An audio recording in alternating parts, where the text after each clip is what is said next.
Chers amis cinéphiles, j'espère que vous allez bien, je suis ravi de vous retrouver pour vous parler enfin du mois de mai 2026 à travers 3 films d'auteur qui ont pour dénominateur commun, je dirais, la frontière entre la réalité et la fiction et avec comme thème sous-jacent la perte d'inspiration chez un artiste. Et c'est ce qu'on va voir aujourd'hui dans les films du vendredi, Histoire parallèle, L'être aimé et autofiction.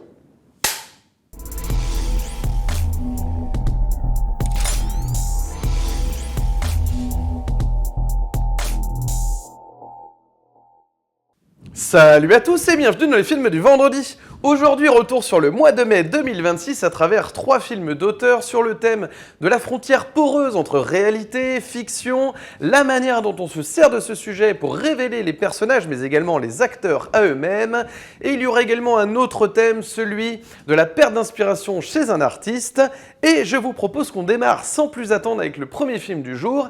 Et il s'agit d'Histoire parallèle, le nouveau long métrage du cinéaste iranien Asghar Farhadi que l'on connaît pour Une séparation, Le passé ou encore Everybody Knows, et qui nous propose ici un film choral qui se passe à Paris. C'est l'histoire de Sylvie, interprétée par Isabelle Huppert, qui est cette écrivaine en panne d'inspiration et qui espionne ses voisins avec son télescope pour nourrir l'histoire des personnages de son prochain roman. Et comme si cela ne suffisait pas, l'appartement qu'elle espionne, eh bien, c'est ni plus ni moins que l'ancien appartement familial dans lequel elle vivait avec sa maman.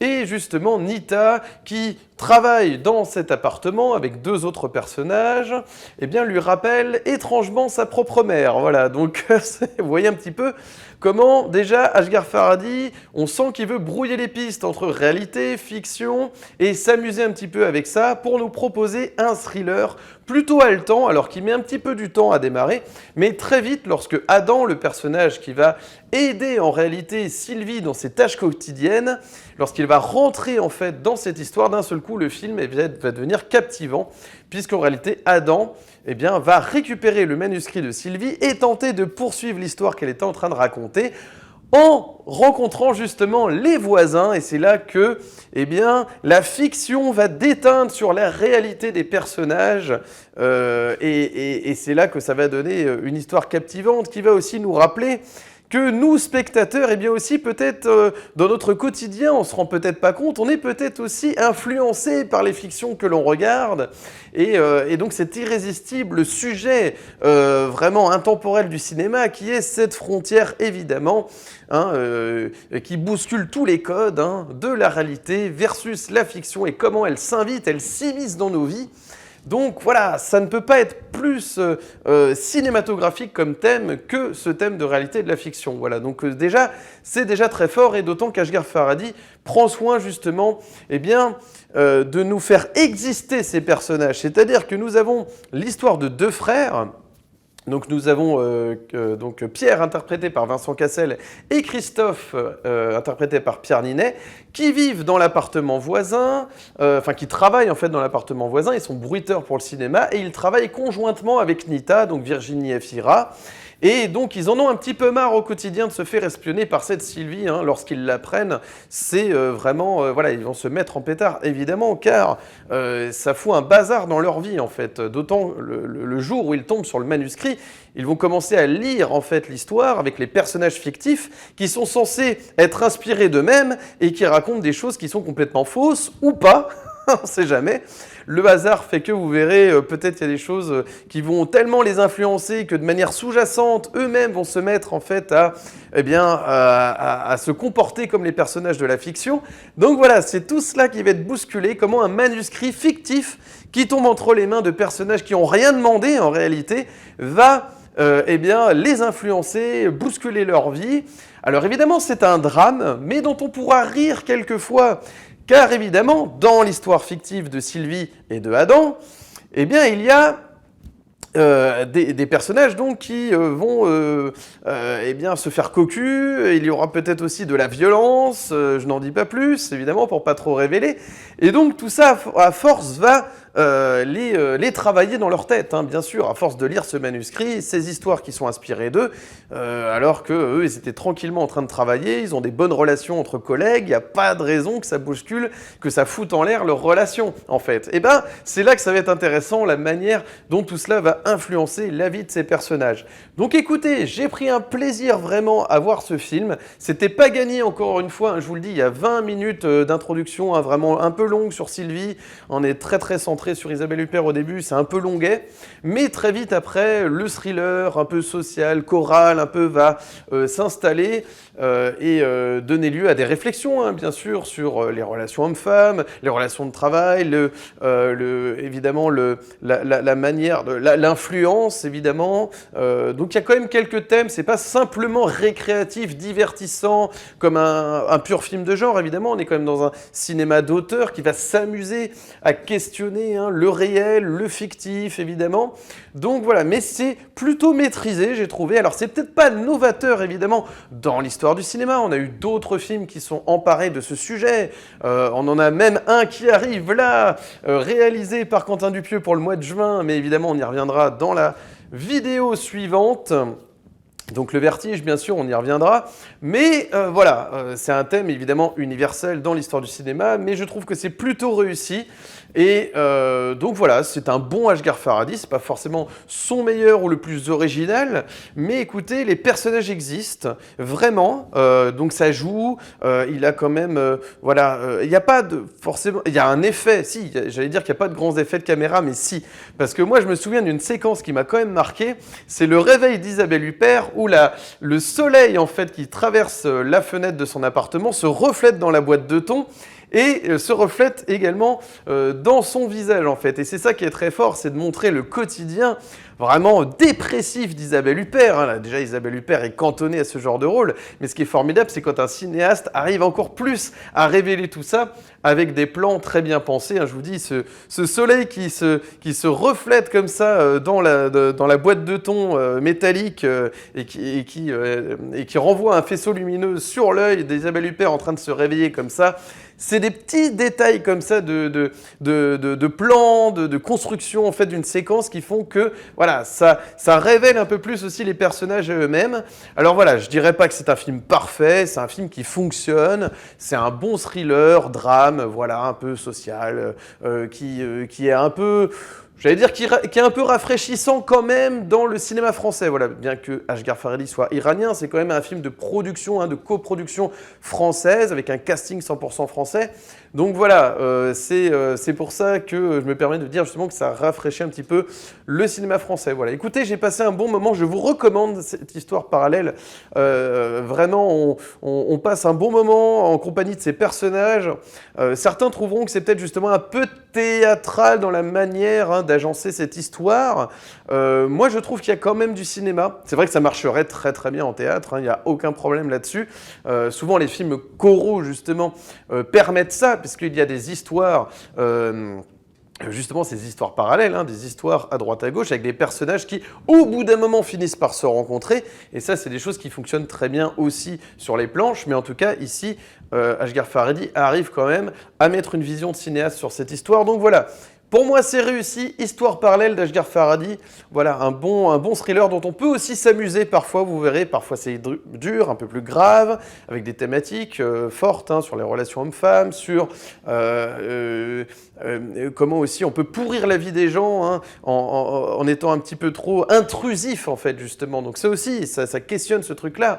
Il y a un truc peut-être à légiférer là-dessus, parce qu'il y a des personnes qui peuvent, comme ça, être envahissantes et créer de vrais problèmes, en fait, dans la vie des gens, et qui n'ont rien demandé à la base, en fait. Donc voilà, ça pose toutes ces questions-là. Donc je vous recommande Histoire parallèle d'Asghar Farhadi. Je passe maintenant au second film du jour et il s'agit de L'être aimé, réalisé par le cinéaste espagnol de talent que j'affectionne tout particulièrement, Rodrigo Sorogoyen, dont j'ai vu la quasi-totalité des œuvres, que j'ai découvert avec El Reno en 2018 avec Antonio de la Torre, très bon film. Il y a eu également Madré, exceptionnel avec Marta Nieto, ensuite Asbestas en 2022, 9 Goya, très mérité avec le duo incroyable Denis Ménochet, Marina Foïs, qui sont plongés comme ça dans ce village de Galice. Voilà, un thriller, drame social angoissant, très réussi. Et il nous revient avec L'être aimé. Alors vraiment, c'était une grande surprise de retrouver Sorogoyen au cinéma. Quand j'ai vu l'affiche, j'ai dit mais attends, qu'est-ce que c'est que L'être aimé avec Javier Bardem, en plus une grosse star comme ça. Et quand j'apprends que c'est Sorogoyen qui réalise, j'ai dit il faut absolument que je voie ce film. Comment ça se fait qu'on n'en a pas plus parlé? Enfin, je sais pas.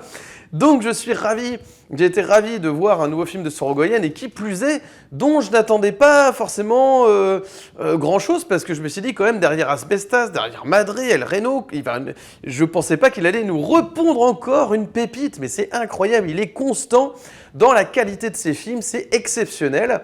Alors cette fois-ci, il nous propose l'histoire d'Esteban, qui est un réalisateur et un père de famille qui a été absent pendant 13 ans, il a pas vu sa fille pendant 13 ans, et qui du jour au lendemain eh bien, va se mettre à écrire son nouveau film. Alors c'est un cinéaste qui est respecté pour ses œuvres, mais qui est aussi connu pour ses excès de colère notamment. Et donc, voilà, il va essayer de réaliser son nouveau film et d'en profiter pour renouer des liens avec sa fille en lui proposant le rôle principal de son prochain long métrage. Donc, il va donner rendez-vous 13 ans plus tard à sa fille qu'il n'a pas vue du coup pendant tout ce temps, dans un restaurant et lui parler du film, voilà, de son projet. Donc évidemment, alors déjà ça rappelle un petit peu le thème qu'on a pu voir aussi dans Valeurs sentimentales de Joachim Trier bien sûr, mais Sorogoyen propose une lecture totalement différente en fait. Et moi je suis peut-être même davantage sensible à la proposition de Sorogoyen parce que c'est là qu'on voit qu'avec un même thème on peut raconter cette histoire de manière totalement différente. Sorogoyen s'intéresse beaucoup moins en fait au scénario que propose en fait Esteban dans le film. C'est pas ça qui va transparaître la relation entre les deux, qui va faire transparaître la relation entre les deux. C'est plutôt les effets de montage, les effets d'axe de caméra, c'est-à-dire tout le langage cinématographique finalement qui va révéler en fait les relations entre les personnages. Voilà, c'est cette finesse qu'a Sorogoyen en fait, bien sûr, pour parler, de faire transparaître les relations humaines et familiales, voilà, par les axes de caméra, par le montage. Souvenez-vous de évidemment, ces mémorables plans séquences, bien sûr, depuis El Reno, dans Madré, avec cette introduction. Il a toujours réussi, avec beaucoup de plans séquences à l'époque. Là, aujourd'hui, c'est plutôt avec des axes de caméra dans des champs contre champs un peu particuliers et techniques qu'il va réussir aussi à nous dire beaucoup des relations familiales. Et donc ce nouveau film n'échappe pas à la règle, puisque dès le départ, dans la scène du restaurant, qui dure quand même 20 minutes, faut s'accrocher, eh bien ça va aller crescendo, et on va voir donc le père et sa fille discuter, et Sorogoyen va s'intéresser justement, lorsqu'on est en fait du point de vue de Javier Bardem, du papa, eh bien on voit qu'il va obstruer son visage, sa tête va obstruer le visage de sa fille. Donc ça montre bien qu'il a aussi, ce père, des responsabilités en fait avec son absence, comme ça d'effacer petit à petit le visage de sa fille. Donc c'est ça qui est très fort, c'est qu'à chaque fois dans ce film, il va avoir des idées de mise en scène, de placement de caméra, qui vont traduire les mots MAUX, bien sûr, de ces personnages. Donc c'est du génie. Moi, je trouve qu'on a un cinéaste espagnol ici qui s'appelle Sorogoyen, qui est le nouveau, vraiment, cinéaste espagnol à suivre. Voilà, avant, il y avait le cinéma de papa espagnol avec Almodovar. Je vais y revenir plus tard dans cette vidéo. Aujourd'hui, il y a Sorogoyen, un talent à suivre exceptionnel. Vraiment, j'ai pris une claque monumentale. Il y a énormément de séquences en plus à la sortie du film qui vont rester imprimés dans votre cerveau et qui en plus vont continuer de vivre avec vous derrière. C'est ça qu'il arrive à faire Sorogoyen qui est très fort. Je sais pas, c'est de l'ordre du génie. Il a ce savoir-faire qui fait que il va y avoir à chaque fois beaucoup de séquences, même dans des séquences un peu mineures, qui pourraient paraître comme mineures, eh bien elles vont vous rester aussi. Notamment, je me souviens d'une scène de Self aussi où on a d'abord le père qui regarde. Qui observe comme ça au self un père de famille, enfin une famille en fait, unie, etc. Et il va sentir qu'il a une part de responsabilité justement dans son absence, qu'il a un peu détruit aussi l'enfance de sa fille quelque part, faut le dire, et qui derrière sa fille va prendre le même chemin et va observer son père s'amuser aussi avec le petit garçon du couple en question. Donc elle aussi va voir que elle n'a pas eu le droit à cette enfance-là, en fait. Donc ça aussi, c'est très fort. Et évidemment, la séquence dont tout le monde parle, c'est la séquence du banquet hein, donc cette scène de tournage, hein, où il y a une scène de repas, où on voit la maltraitance, un petit peu le côté tyrannique du réalisateur, hein, et père de famille, donc Esteban, qui va surgir comme ça dans cette séquence de tournage qui est chaotique, hein, c'est ce que voulait Sorogoyen, justement montrer le chaos qu'il y a sur ce tournage, et en même temps dans la vie, hein, bien sûr, personnelle, hein, ça va transparaître entre le monde de la fiction, encore une fois, du tournage, et la manière dont ça transparaît sur la vie personnelle d'Esteban et de sa fille Emilia. Voilà. C'est du génie, donc encore une pépite de Sorogoyen. Mais ce cinéaste fait pépite sur pépite. Alors, j'ai pas vu ses séries. Je sais aussi, j'ai appris récemment, ça je savais pas, qu'il avait fait aussi tout un tas de séries, notamment aussi la dernière en date, Los Años Nuevos, voilà. Donc les années nouvelles, hein, si je traduis bien. Que je n'ai pas vu sur ces séries. Moi, vous me connaissez, hein, je suis plutôt film de cinéma. En tout cas, sur ces longs métrages de cinéma, à chaque fois, c'est pépite sur pépite. Alors, j'ai un peu moins aimé que Dios nos perdone, qui est un de ses premiers aussi. Stockholm, il faut que je le rattrape. Mais voilà, dans les 4 derniers films qu'il a fait, c'est pépite sur pépite. Moi, vraiment, je prends un plaisir fou dans ces films. Alors, c'est pas les seules séquences aussi qui sont mémorables. Là, je parle justement, hein, du nombre de scènes mémorables dans ce film. Il y a également la séquence où il va justement espionner un peu, en quelque sorte, sa fille lors d'une contre-soirée de fin de journée de tournage dans un hall d'hôtel. Et c'est là qu'il lui aussi, il va être spectateur, en fait, eh bien, d'une version de sa fille à laquelle il n'avait pas accès auparavant, lorsqu'il va voir qu'elle va être capable d'être drôle, festive, comme ça, avec ses camarades de tournage, et que ce n'est pas le cas lorsqu'elle est avec lui, en fait. Donc il va aussi être spectateur d'une version de sa fille à laquelle il n'avait même pas accès lui-même. Voilà. Donc c'est ça qui est très fort aussi, c'est de montrer comment le poids des années, l'absence en fait aussi longue de ce père envers sa fille, qui fait qu'il ne peut pas avoir accès en fait à toutes les facettes de sa fille en fait, qui est un peu sur la défensive, il faut le dire, et c'est normal en fait, hein, c'est tout à fait normal. Et il y a beaucoup de séquences comme ça où on va sentir, d'ailleurs c'est ce que dit Sorogoyen dans sa masterclass, hein, brillante, qu'a réalisé Brut, hein, vraiment voilà, donc vous pouvez retrouver la vidéo sur YouTube bien sûr, hein, on comprend tout en 46 minutes de ce qu'a voulu faire Sorogoyen, hein, avec ses indications de mise en scène et de direction d'acteur, c'est que la fille devait être sur la défensive, justement plutôt méfiante, tandis que le père, hein, Javier Bardem, devait être dans la séduction, plutôt essayer de renouer des liens avec sa fille. Donc il essaye un tant bien que mal d'être sympathique, d'essayer de lui retendre la main en fait, mais c'est là qu'on sent qu'il y a des cassures, des brisures par le poids des années qui sont parfois qu'on ne peut pas résoudre en fait, hein. On ne peut pas, voilà, ce n'est que du sparadrap, hein, mais on n'arrive pas à soigner totalement la plaie de l'absence des années. Donc c'est brillant, mais je suis dithyrambique, mais parce que j'ai vraiment... C'est aussi pour ça que je fais cette chaîne, c'est pour voilà, rappeler qu'il y a encore du cinéma aujourd'hui, que ça arrive parfois. Il y a évidemment beaucoup de films dans l'année, il y a beaucoup de choses à digérer, et parfois, j'ai l'impression ces dernières années qu'on a été aussi beaucoup, alors évidemment avec deux grosses exceptions, il y a eu de très très belles exceptions bien sûr, mais que souvent les films on a tendance à privilégier l'originalité des histoires plutôt que l'originalité avec laquelle on les raconte. Et c'est là la grosse différence avec le travail de Sorogoyen, c'est que Sorogoyen, c'est un cinéaste.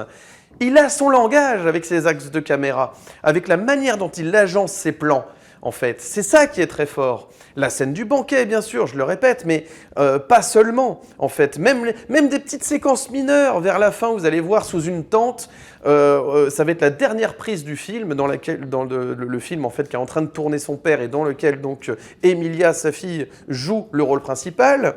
Eh bien, on va voir voilà, un dernier dialogue qui sera le dernier dialogue avant leur séparation, qui a l'air de rien, mais qui, dans les non-dits, disent tellement de choses.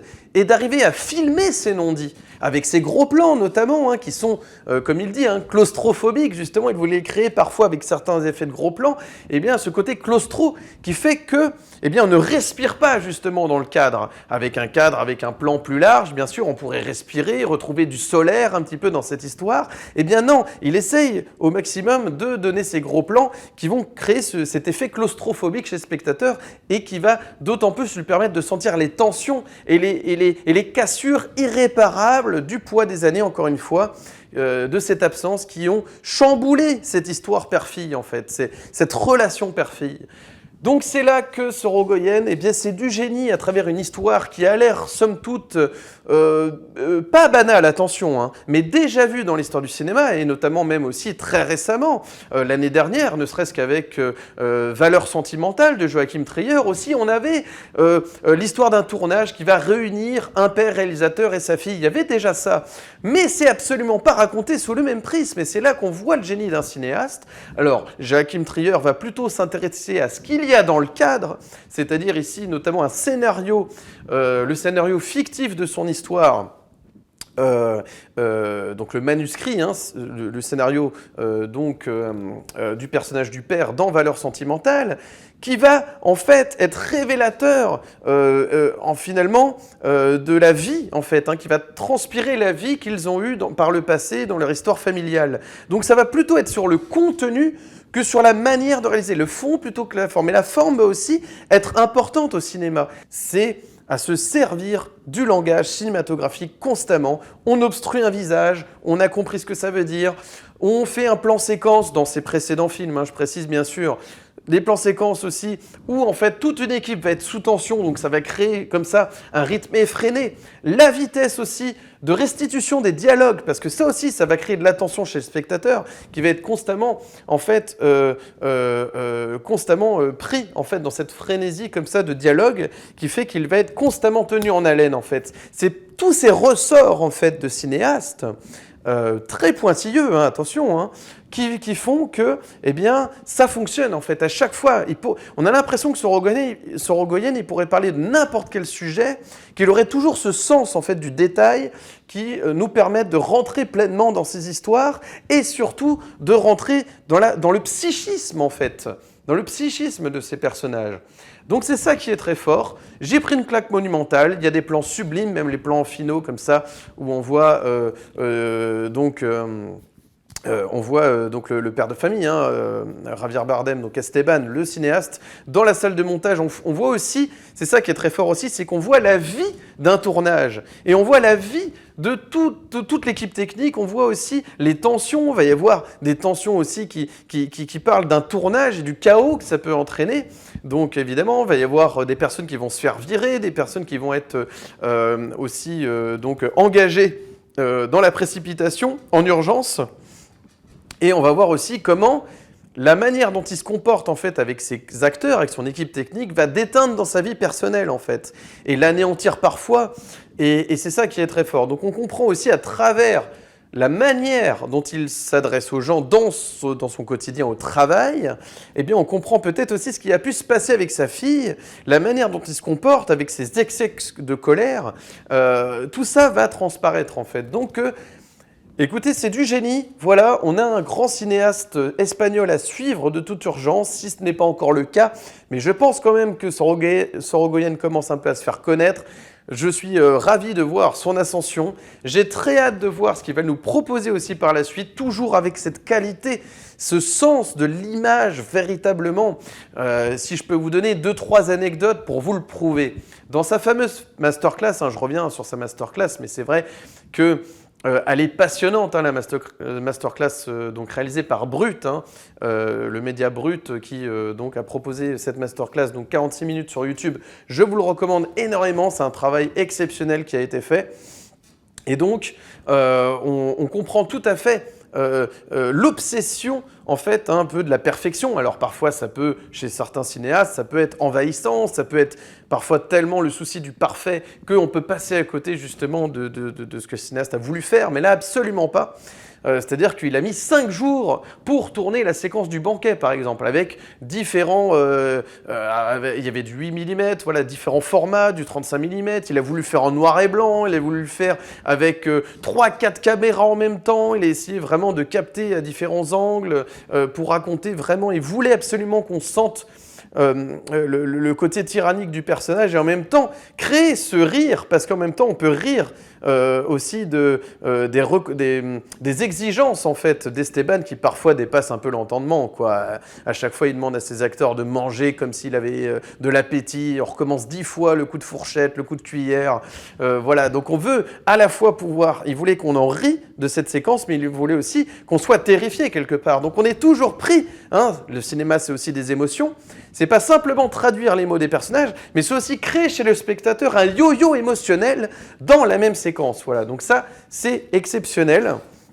5 jours pour la séquence du banquet, différentes valeurs de plans, d'axes de caméra, voilà. 1h20 pour tourner la scène introductive dans la salle de restaurant, avec en plus un Javier Bardem qui ne savait absolument pas quand est-ce que son actrice allait débarquer pour le rejoindre, avec 45 minutes d'improvisation, voire 50, avant que les acteurs commencent seulement à restituer les dialogues qui étaient prévus initialement dans le scénario. Donc voilà, tout ça a fait que, entre le talent de Sorogoyen pour diriger ses acteurs, leur donner les bonnes indications, faire du psychologique comme il dit, parce qu'il s'adapte à chaque acteur, et Dieu sait que c'était pas facile avec une grosse star comme Javier Bardem au début d'appréhender, hein, comme ça, avec une certaine stature et tout, d'arriver comme ça à appréhender à chaque fois, de s'adapter à ses acteurs et ses actrices pour leur donner les bonnes indications. Et ce souci vraiment de la caméra, lui qui vient pourtant du scénario, hein, avec sa collaboratrice de toujours, hein, Isabelle Peña, ils viennent tous les deux de l'ECAM, donc cette école de cinéma à Madrid, hein. Il dit qu'il est rentré justement dans cette école via la filière scénario, car c'était plus facile de rentrer par cette filière-là, mais il y a tout appris en fait, car le scénario, ça apprend énormément de choses en fait. Et donc après, il s'est entouré de la même équipe, il a le même chef opérateur depuis toujours, il travaille vraiment, c'est une famille, et pourtant, c'est ça que je trouve fort, contrairement à d'autres cinéastes aussi qui arrivent à créer un peu cet effet, ce côté troupe un peu de cinéma, comme une troupe de théâtre, et bien il arrive quand même à chaque fois à faire des nouveaux films qui ne se ressemblent pas, mais toujours avec ce même souci d'exigence en fait. Donc c'est ça qui est très fort. Écoutez, c'est un pur plaisir, je vais m'arrêter là. J'aurais tellement de choses à dire sur le travail de Sorogoyen que ça mériterait une vidéo à part. Mais l'être aimé, ne passez pas à côté. Revoyez aussi les anciens Sorogoyen, si c'est pas le cas, enfin que vous n'avez pas encore vu ces anciens films, foncez. Dites-moi également ce que vous en pensez. Je pense qu'on peut vraiment débattre autour de Sorogoyen. Ce sera avec plaisir. Pour moi, vraiment, c'est un grand cinéaste contemporain, moderne, actuel, qui a beaucoup d'avenir devant lui, et justement, ça tombe bien, il est encore jeune, et il a encore beaucoup de choses, j'en suis sûr, à nous proposer, donc eh bien, ce n'est que le commencement, j'en suis sûr. Je passe maintenant au troisième et dernier film du jour, et il s'agit d'Autofiction, le nouveau film de Pedro Almodóvar. Évidemment, cinéaste culte espagnol, donc on continue dans notre exploration du cinéma espagnol, cette fois-ci avec un cinéaste très installé, évidemment, et qui nous a livré des œuvres majeures comme Parle avec elle, mon préféré, j'adore. Mais il y a également d'autres films, bien sûr, comme Tout sur ma mère ou Bol vert. Il y a énormément de films cultes chez Pedro Almodóvar, et même des plus récents. Il y avait le notable Rulieta, mais il y avait également La chambre d'à côté, l'avant-dernier en date, ou si on remonte un peu plus loin, Madres paralelas, ou encore Douleur et gloire, qui a beaucoup de points communs, finalement, avec le thème du jour, puisqu'il va s'intéresser dans Autofiction, Pedro Almodóvar, encore avec ce sujet de la perte d'inspiration chez un cinéaste. Alors dans Douleur et gloire, c'était très séduisant parce que, en fait, Antonio Banderas campait, hein, donc Salvador, l'alter ego de Pedro Almodóvar, et on remontait dans ses souvenirs de jeunesse. On voyait Pedro Almodóvar jeune, en fait. On voyait aussi tous ses proches collaborateurs, la manière dont en fait, il allait donc se renouer des liens, se déchirer, etc. Les personnages existaient énormément. Nous avions déjà d'ailleurs l'acteur Leonardo Sbaraglia qui jouait Federico, donc l'amant, hein, bien sûr, le grand amour hein, de Salvador, donc de Pedro Almodovar dans sa jeunesse, donc il allait le retrouver. Il y avait des séquences émouvantes, il y avait de la matière en réalité. Voilà, et là c'est ce que je vais reprocher d'emblée à Autofiction, c'est que nous retrouvons donc cette fois-ci non pas Antonio Banderas, mais donc Leonardo Sbaraglia qui interprète donc Raoul, donc ce cinéaste culte qui est en panne d'inspiration et qui aussi fait un peu une redite finalement, une sorte d'alter ego aussi de Pedro Almodovar, mais qui lui ressemble déjà un peu moins physiquement, mais ça c'est autre chose, on s'en fiche un peu. Mais voilà, on sent que après 2 autres films derrière Douleur et Gloire, il revient sur ce thème de l'autofiction, de la perte d'inspiration. Donc déjà, on sent que Pedro Almodovar s'essouffle un peu dans les thématiques. Il n'a peut-être plus grand-chose à dire. Hein. On sent qu'il est vraiment sur la fin. Déjà que Douleur et Gloire était plutôt un film bilan de sa carrière. Là, il nous ressort un peu une sorte de pot pourri, un peu de tout ce qu'on a déjà vu chez Pedro Almodovar, avec beaucoup moins d'idées, si ce n'est cette DA, hein, cette direction artistique, bien sûr, avec toujours ce rouge pétant, ce bleu roi, etc. Ces couleurs très vives, bien sûr, hein, et cette esthétique fabuleuse, mais qui n'a plus grand-chose à raconter, malheureusement. Nous avons donc Raoul qui va imaginer une alter ego qui s'appelle Elsa, qui est interprétée par Barbara Eleni, qui elle-même est en panne d'inspiration, qui va s'inspirer justement de son entourage, de la vie de son entourage, pour retrouver des idées. Donc nous avons Patricia, l'amie d'Elsa, qui est donc interprétée par Victoria Luengo, qui est géniale chez Sorogoyen, mais qui malheureusement est toujours une actrice géniale chez Almodovar, mais qui n'a pas grand-chose à manger chez Almodovar, donc elle existe beaucoup moins malheureusement chez Almodovar, alors qu'elle en a tourné plus. Plus que ça, on l'a vu dans La chambre d'à côté. Je crois qu'on l'a vu aussi peut-être dans Douleur et Gloire. Enfin, elle a joué déjà plusieurs fois, à 2 reprises avant ça, chez Almodovar. Mais voilà, on la retient beaucoup plus chez Sorogoyen que chez Almodovar. Bon, parenthèse fermée, mais voilà, notez qu'il y a quand même Victoria Luengo dans ce film. Et alors voilà, tout ce film n'est qu'une construction, n'est qu'une ébauche, un brouillon, un draft comme on dit, d'un film qui n'existe jamais finalement. On arrive à la fin du film comme on est. En fait, on repart de ce film exactement de la même manière avec laquelle on est arrivé. C'est-à-dire que vraiment, à partir du moment où vous allez voir fin apparaître sur l'écran, on est au même point. C'est-à-dire à tel point qu'il y a des personnes dans la salle, des spectateurs, que j'entendais dire à la fin, finalement, on a vu sur un film... on a vu un film sur un film qui n'existe pas encore, en fait. Et donc, du coup, c'est au-delà de la frustration qui pourrait naître chez le spectateur, parce que certes, on peut mettre la frustration de côté et voir la vraie qualité du film, mais même en mettant de côté cette frustration, en se disant « mais qu'est-ce qui reste de cette expérience ?» Pas grand-chose, pas grand-chose. On a Rossi de Palma qui fait une petite blague comme ça, elle donne une fête, donc il y a de la cocaïne, machin, on a l'impression que ça va redonner des idées, de passer par les festivités et tout ça, mais on sent un auteur qui n'a tellement plus rien à dire, que les séquences ne racontent rien, on a simplement des amis qui se retrouvent, mais c'est tout le talent qu'il avait eu dans Douleur et Gloire, toute l'inspiration justement qu'il avait dans son absence d'inspiration dans Douleur et Gloire en 2019, et là d'un seul coup elle s'est volatilisée, et là ça fait qu'on a une idée de départ, et mais vraiment un vide abyssal, rien ne se passe. Tout est là pour rappeler d'anciens films, vous voyez comme un petit peu des easter eggs ou des choses qui vont raviver en fait la mémoire des fans d'Almodovar, mais c'est des petits éléments comme ça qui vont apparaître dans le cadre, le côté un peu... vous voyez, un peu léger, le côté un peu queer avec ce stripteaseur, etc. Les choses qui vont faire des réminiscences un petit peu de son cinéma, mais qui vont pas servir vraiment le propos, en fait. Il n'y a pas vraiment de propos de fond. Il ne questionne pas assez, pour moi, le thème de la perte d'inspiration, un cinéaste qui n'a plus rien à raconter. En fait, il raconte dans son film un cinéaste qui n'a plus rien à raconter. Il raconte finalement Almodovar devant sa page blanche. Alors, ça peut être drôle 2 minutes, mais alors il faut une inventivité folle pour pallier au fait qu'il va rien se passer dans ce film. Et c'est tout le problème justement de cette autofiction.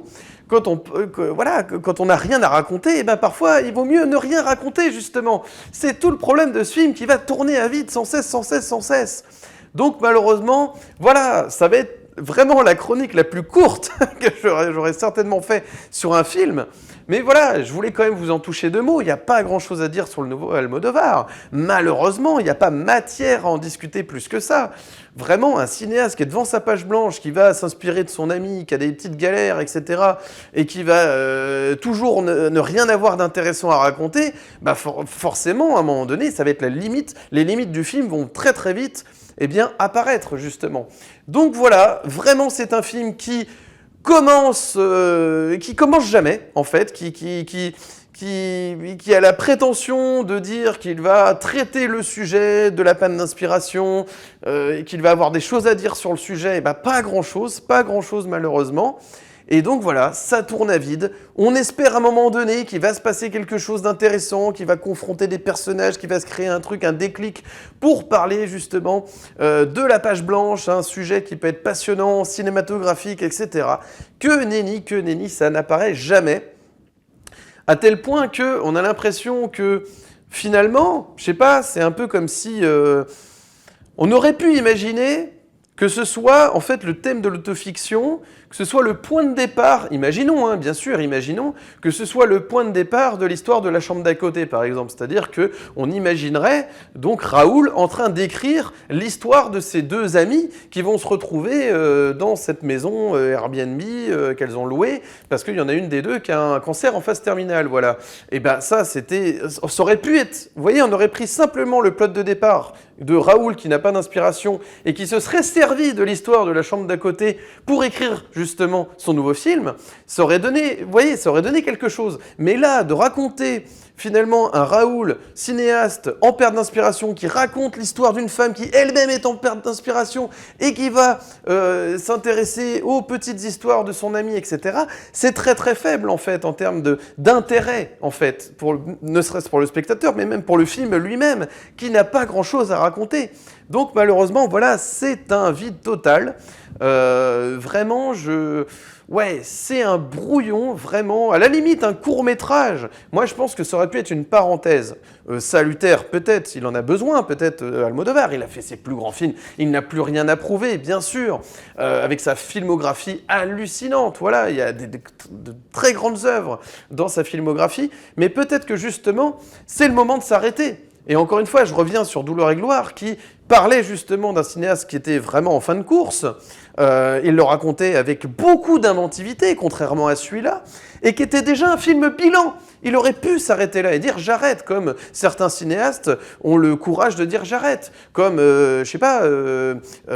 Tarantino dit que son prochain film, ce sera le 10e, même s'il fait durer beaucoup le suspense. On attend toujours son 10e et dernier film, mais bon, il n'arrive toujours pas. Et entre-temps, il nous repropose Kill Bill, une ressortie avec ces deux... Bon voilà, je ne vais pas revenir sur la carrière de Tarantino. Mais voilà, ou encore Clint Eastwood, qui a 96 ans, dit « j'arrête », voilà. Et à un moment donné, il faut savoir s'arrêter, voilà.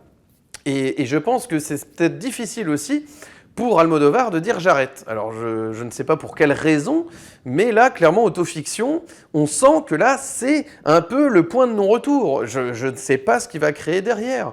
J'aurais préféré, à la limite, qu'il ne sorte pas autofiction, qu'il mette beaucoup plus de temps à nous proposer un film, mais que ce film ait beaucoup de choses à dire. Je ne sais pas comment ça se fait, mais là j'ai l'impression que ça a été fait dans la précipitation. On a La Chambre d'à côté qui a été fait il y a 2 ans déjà. Il veut absolument faire un film tous les 2 ans, certainement, mais là non, il fallait, à mon avis, s'arrêter. Donc voilà, vraiment c'est tellement dommage. À la limite, un court-métrage un peu rigolo de 15-20 minutes, j'aurais pas dit, sur ce thème d'autofiction, et qui vienne un peu alimenter son contenu pour dire voilà, j'ai fait voilà, il n'y a pas de problème. Mais là, en long métrage, c'est pas possible, ce n'est pas possible, c'est vraiment inintéressant, vraiment. À part la DA, je vous dis, si c'est juste pour voir des images colorées, des intérieurs magnifiques, vous voyez, tout le savoir-faire au niveau de la chef déco qui le suit, etc., de la manière dont il illumine une pièce avec toutes ses couleurs, etc. Certes, ça, il y a toujours sa direction artistique de base. Mais si c'est de l'esthétique est juste décoratif, et ben ça fait justement une histoire décorative, pas très intéressante, et donc on peut très vite mettre le spectateur de côté, en fait. Il se désolidarise très vite de cette histoire. Il ne comprend pas réellement l'intérêt. À aucun moment on comprend réellement l'intérêt de cette histoire. On aura envie qu'il y ait un personnage qui évolue, le personnage de Raoul vraiment qui évolue, il a une prise de conscience, il fait une telle rencontre, ça va changer sa vie, il va véritablement changer son point de vue sur sa quête d'histoire nouvelle, etc. Mais non, il n'en est rien, on n'a pas un personnage qui évolue tellement, on a l'impression que c'est un truc uniquement de nombrilisme où Almodovar se regarde dans le miroir en se disant mais qu'est-ce que je fous, qu'est-ce que je suis en train de faire, j'ai plus d'idées, c'est la fin, etc. Donc voilà, c'est malheureusement inintéressant.